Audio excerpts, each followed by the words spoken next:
దేశ రాజకీయాల్లో ఇటీవల చోటు చేసుకున్న పరిణామాలు ప్రజలను తీవ్రంగా ఆలోచింపజేస్తున్నాయి. ఒకవైపు భారీ మోసం జరిగింది అంటూ ప్రతిపక్షాలు ఆరోపణలు చేస్తుంటే, మరోవైపు ప్రధాని నరేంద్ర మోదీ భావోద్వేగానికి లోనవుతున్న దృశ్యాలు దేశవ్యాప్తంగా చర్చకు దారితీస్తున్నాయి.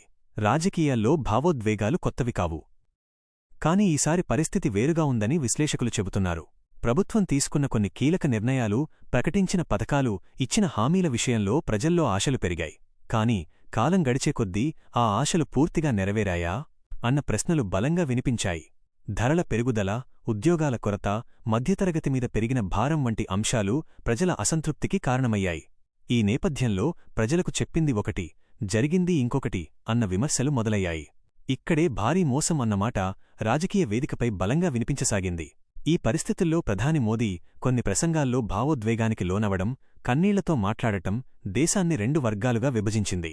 ఒక వర్గం దీనిని నిజమైన ఆవేదనగా చూస్తే, మరో వర్గం మాత్రం ఇది రాజకీయ వ్యూహంలో భాగమేనని ఆరోపిస్తోంది. ప్రజల ప్రశ్నలకు సమాధానం ఇవ్వాల్సిన సమయంలో భావోద్వేగాలతో దారి మళ్లిస్తున్నారు అన్న విమర్శలు ప్రతిపక్షాల నుంచి గట్టిగా వస్తున్నాయి. భారీ మోసం అన్న ఆరోపణల వెనక కారణాలు చాలానే ఉన్నాయి. కొన్ని పథకాలు ప్రకటనలకే పరిమితమయ్యాయన్న భావన, కొన్ని నిర్ణయాలు ప్రజల జీవితాల్లో ఆశించిన మార్పు తీసుకురాలేదన్న నిరాశ, అలాగే ఆర్థికంగా పెరిగిన ఒత్తిడి, ఇవన్నీ కలసి ప్రజల్లో నమ్మకాన్ని కుదిపేశాయి.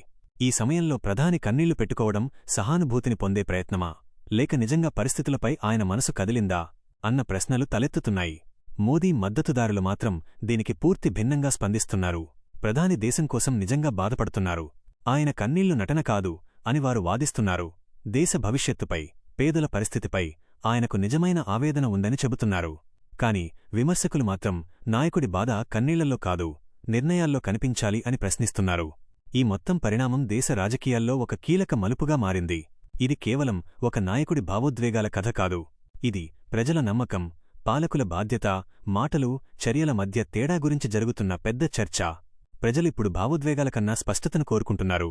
మాటల వెనక నిజమేంటి అనే ప్రశ్నకు సమాధానం కావాలని డిమాండ్ చేస్తున్నారు. భారీ మోసమన్న ఆరోపణలు నిజమా కాదా అన్నది తేలాల్సిన విషయమే. కాని ఒక విషయం మాత్రం స్పష్టం, ప్రజల్లో పెరిగిన అనుమానాలు, అసంతృప్తిని ఇక భావోద్వేగాలతో కప్పిపుచ్చలేని స్థితి వచ్చింది. రాబోయే రోజుల్లో ఈ అంశం రాజకీయంగా మరింత వేడెక్కే అవకాశాలు స్పష్టంగా కనిపిస్తున్నాయి. మోదీ కన్నీళ్లు ప్రజల మనసులు గెలుస్తాయా, లేక ప్రశ్నలు మరింత పెరుగుతాయా అన్నది కాలమే నిర్ణయించాలి.